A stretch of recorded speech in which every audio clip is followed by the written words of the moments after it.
चूहों की समझदारी। एक छोटे से जंगल में हाथी रहते थे।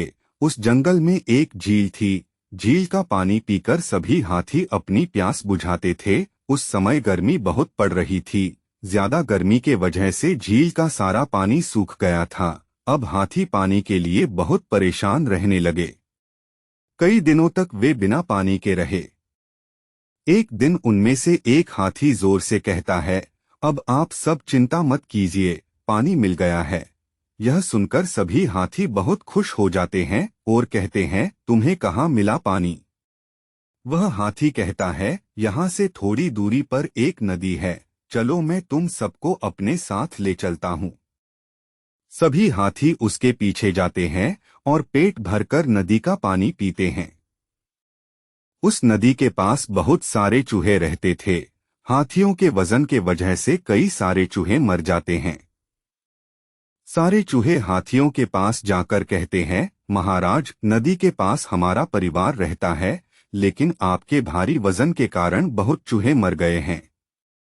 आपसे विनती है कि आप जंगल के किनारे से होकर आया करो। हम बेशक छोटे हैं, पर कभी न कभी हम भी आपके काम आ सकते हैं।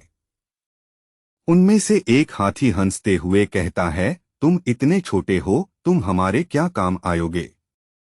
हाथी कहते हैं, ठीक है, हम जंगल के किनारे से आया करेंगे। अगले दिन हाथी नदी में पानी पीने के लिए जाते हैं। तभी एक हाथी के ऊपर जाल गिर जाता है और शिकारी उसे उठाकर झील के पास ले जाते हैं और उसे रस्सी से बांध देते हैं।